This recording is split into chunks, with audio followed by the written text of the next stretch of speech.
Hi everyone, and welcome to the Multiple Sclerosis question and answer session as part of the Brain Translate Feature Week with Multiple Sclerosis. My name's Brett Drummond. I'm one of the co-founders of MS Translate, a science communication company that works with the Melbourne Brain Centre to help promote the research that's being done there.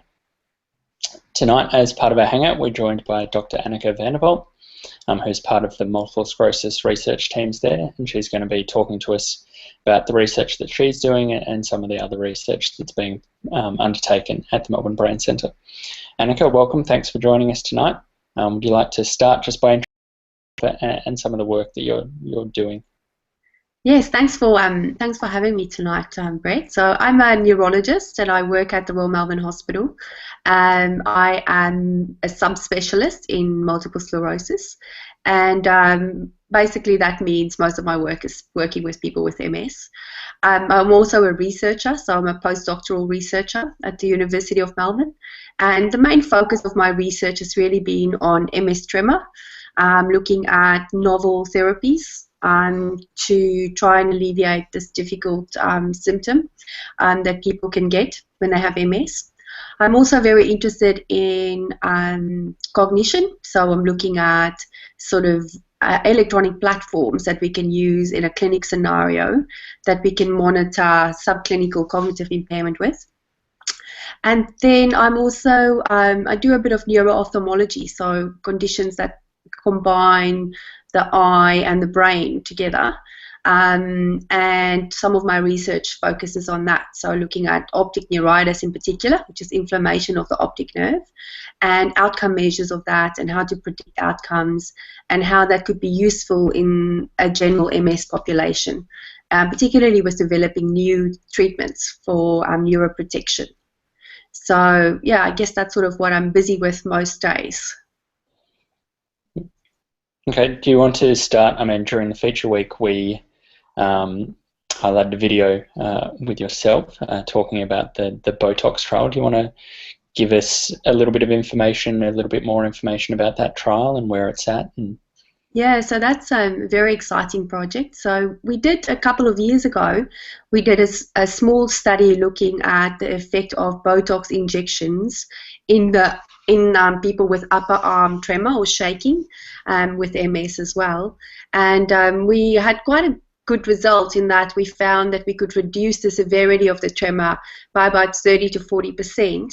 But more importantly, that really improved people's function. So we could see improvement in, most people had an improvement in writing, in their ability to drink from a cup, for instance, or pour water or hold things with their hands. So we're basically now busy with the next phase of this, developing this product for people with MS. So we are conducting a large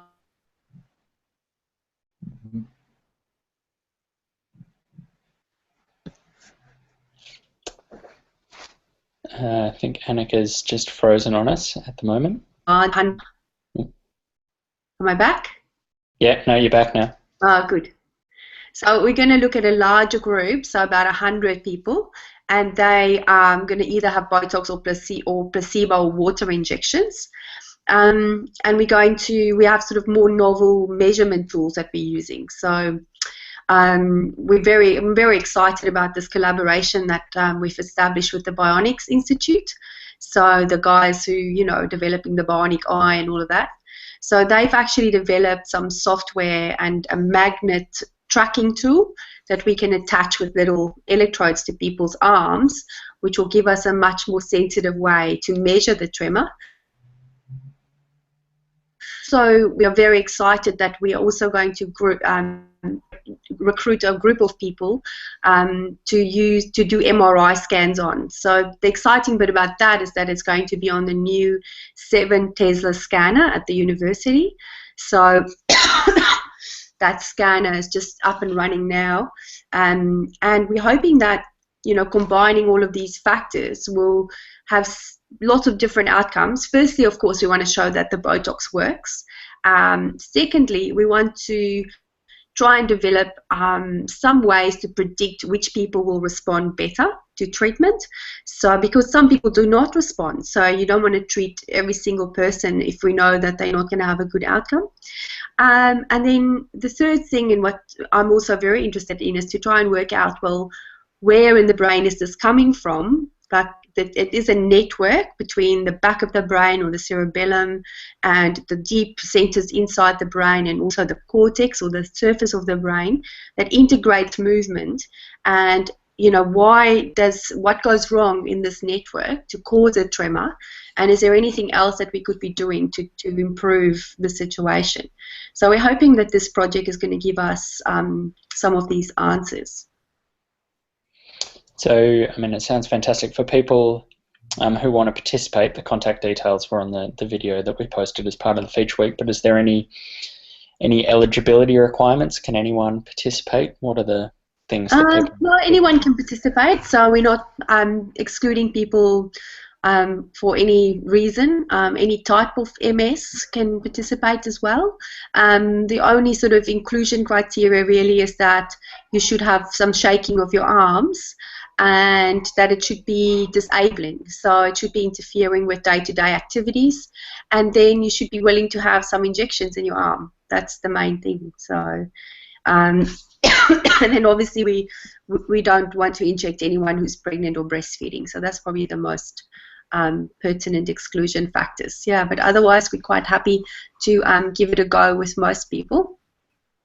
And I think I remember you saying in the video, the people who get the placebo treatment will end up getting the Botox treatment after the study is completed. Yeah, so we're doing, so we start off with a randomization, so you've got a 50-50 chance of getting Botox or water injections, and then, sorry, at the 6 months mark, everybody goes in what we call an open extension study. So everyone at that point will either get Botox for the first time or for the second time, because we also really want to see what the duration of the response is. And if people who are getting that second injection of actual Botox, they may need less treatment to get the same effect. So there's a couple of sort of practical questions we're trying to answer with that study design as well. Mm-hmm. Excellent. Andrew, I'll throw over to you. Do you have some questions that you'd like to ask Anneke? Thank you, I do, Brett. And might I say, before I throw to a question, that I was a beneficiary of the original work that got us to this stage, and can certainly attest to the benefit. And, something that's been clear is it not only had a short-term benefit of the types that Anneke spoke about in terms of functionality and lifestyle and so on, but it also appears to me to be enduring for longer. When I first started out on the trial, I would perhaps get 3 months worth of relief from the tremor, and now I actually had a top-up about a week or so ago. And when we looked back in the records, it's been 12 months since I last had tremor. So last needed to top up. So hopefully the work that you're doing shows some indication that those types of things occur. So Anneke, a question there. You talked about doing MRIs and looking at the brain, and you talked specifically there about trying to find which part of the brain drives the tremor, is my simple way of capturing it. Do you perceive that there's any likelihood that when the injections are given, that there is potentially a change in the brain, the way the brain functions related to the treatment? Yeah, I think that's what we're trying to work out, Andrew, because it's quite fascinating that, because the tremor itself, it has to be generated in the brain. We know that, but why would injecting something in someone's arm, actually, reduce that effect? Because we don't give that much Botox. So we're not actually paralyzing the arm. We're not making someone particularly weak generally. So what we think is happening is that the actual bit of change that happens in the muscle and the feedback into the brain, that sort of loop, it gets interrupted somehow, and that sort of then suppresses the tremor coming out from the brain, like flowing out from the brain. So what we're going to try and do with this study, sorry, I've got a terrible cold, is we're actually going to do functional MRI. So what we're going to do is put people in the scanner before they have Botox or water injections. They're going to do a special little task with a joystick. And then 6 weeks after the injections, we're going to do that again. So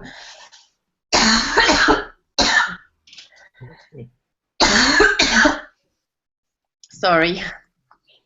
Yeah, right. So we're hoping, doing an experiment like that before and after Botox and looking at the actual change in the brain with doing certain tasks might actually tell us what functional part of the brain is being affected. We also did quite an interesting experiment a little while ago where we recorded people with tremor in their arms, and we recorded their speech as well. And we did that before and after giving them Botox. Now, this is completely, unscientific. It was only 3 people that we did this in. We were just testing the equipment, really. But very interestingly, after they were given Botox, their voice actually improved. So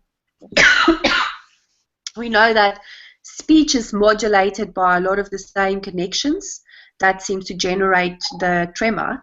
So it does sort of really indicate that there could be a central effect. The Botox itself is modulating the central network somehow.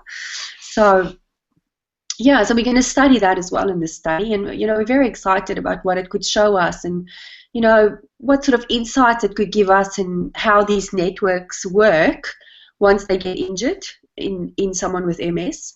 So I think it's going to give us some interesting answers. So another question, if I might, Brett. I also know that Botox is used for and promoted in relation to other things that people experience with MS. So, for example, I'm aware that they can be used in relation to bladder function, they can be used in relation to spasticity in the legs and things like that. Is there some commonality in terms of what part of the brain drives those types of bodily functions, or is it quite disparate in terms of which part of the brain or brain activity is driving those outcomes, either positive or negative, for the person affected by MS or some other situation? Yeah, well, I think that's another really interesting question, Andrew. I think in terms of the effect that Botox has on the bladder, that appears to be very much a local effect. So what they do in that instance is actually inject the overactive muscle, which is it's overactive because of the the disruption in the nervous system between the bladder and the brain and the spinal cord. But by injecting the actual muscle, they do paralyze that muscle somehow, and that seems to have a mechanical effect. And I'm sure there are some central mechanisms as well, though. But I would think that tremor would probably be more like a little bit different in the way the loop runs in the brain. With spasticity, again, I think there is a big local effect of injecting the actual muscle, because you actually are injecting a very tight muscle that then has to be stretched continuously. So there is like quite a bit of mechanical aspect to how it works. So yeah, so I think tremor is a little bit probably a bit more complicated. Okay. But, you know, I'm sure there are elements that overlaps with all of these things. Yeah. Thank you. Just in terms of the Botox treatment, I mean, one thing that we hear a lot with MS treatments is it's often a balance for people in terms of the benefits that they see from the treatments against the negative side effects that some of these treatments have. Are there any negative side effects associated with the Botox treatment? Well, I guess the first thing to say is that it can be a bit painful. So you often need quite a few injections in your arm. So it, you know, it is given through a very thin needle, but still could be sore. So you're looking at about, on average, probably about 5 injections in different muscles, because we very much targeted towards muscles that are generating the tremor. The second, and probably the only really other side effect to know about, is that it can make the arm a little bit weak. So when we say that, it's generally quite a mild effect, but certainly for someone that's, say, you know, transferring in and out of a wheelchair or is very dependent on their arm function to get around, that that could be a big disruption. It looks like it resolves within a couple of weeks, so it doesn't last very long. So, you know, we haven't found it to be a big problem, and most people in the original study, even when they got weak, would say, oh no, I'll have this again, because they found it quite helpful. Mm-hmm.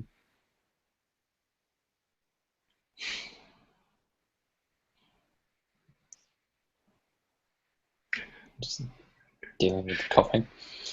Okay. Well, I mean, it sounds like... Sorry.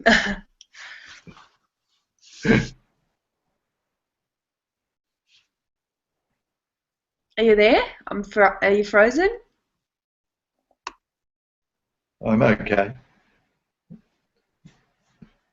I think Brett's frozen. Looks like it. Maybe it's all my coughing. I've disrupted the whole network. It's very unhealthy to be an MS researcher, I can tell. Oh no, it's not good for your health. No, well, I think last time I was on, you had a bad cough too, or a little while ago. It's just difficult. They're always making me sick. It's not good. Actually, my theory is it's children, Anneke. Yeah, I know. They bring it all home with them, you see. I was very interested in what you said about how you find that the response is lasting longer and longer. So it's quite interesting that that should be happening. You know, you almost wonder if the repeated treatment is, you know, really modulating this central network to the point where, you know, you may not need it as much, and maybe it's sort of permanently altering this cycle. Yes. So it's very interesting. Well, it's been, you know, when it first started to happen, I thought, well, perhaps it's just my imagination that I feel like it's getting longer. But I have Julie, my wife, who will give me feedback about, you know, you're rattling the plates far too often, or whatever it might be. So she's kind of independent to it. And I was quite surprised when I went to Royal Melbourne about 2 weeks ago and had the injections. Yeah. They dived into the file, and I thought it had been about 6 months, and it turned out to be 12. And I thought, wow, that's really good. Yeah. So, and it's, again, you know, it's been effective. And as you suggested before, there's that weakness factor, but I think it's lasted a week, and now I feel just fine. It's great. So this is probably Brett coming back, I'd say. I wonder where he's gone.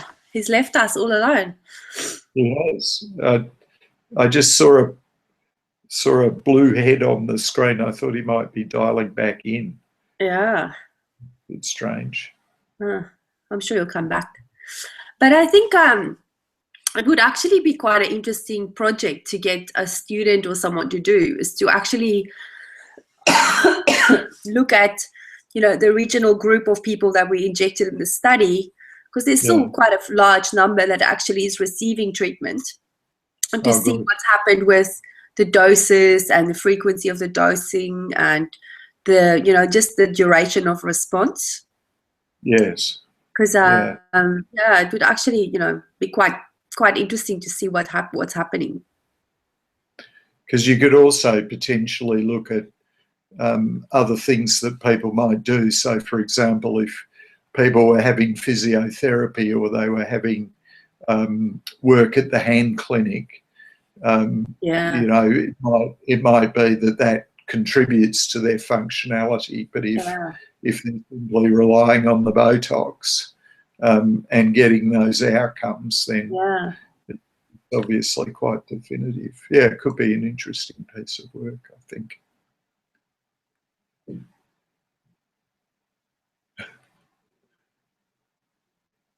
Well, we've lost Brett altogether. I don't know where. Looks like it. He's headed to. I think the thing that would be interesting is that would be quite that sort of outcome from Botox in tremor and MS would be quite a lot different from the surgical studies that's been done. So there's a number of surgical studies looking at deep brain stimulation or even deep brain sort of surgery for people with MS and a very severe tremor. That actually, you know, it works really well, but there's not a lot of long-term follow-up. But in the few studies that followed people up for, you know, 5-7 years, the effect of that surgery seems to diminish a bit over time. And it's not clear why that is, if that's because, you know, the cohort of people getting surgery is usually people with extremely severe tremor. So it could be that they just, you know, getting into a secondary progressive phase of MS and getting weaker and weaker, and not, you know, not shaking as much, or, you know, is it actually the surgery itself that doesn't seem to last? So, yeah, it's interesting. Is that surgery similar in some ways? I've seen the surgery where they basically drill a hole through the skull, and then it relates to people that have, say, a completely debilitating tic, where their body jumps continuously, and they, you know, they open up, and then my crude way is they take a welding rod and then burn off a part of the brain, which they do it while the person is actually conscious, and they move around until they find the right part of the brain, and then and it eliminates that. Is that a similar type of procedure? Yeah, it's very similar. It's sort of the sort of thing that they do for, you know, severe tics, severe Parkinson's disease, but the actual location where they put those electrodes, it can just differ a little bit depending on the condition.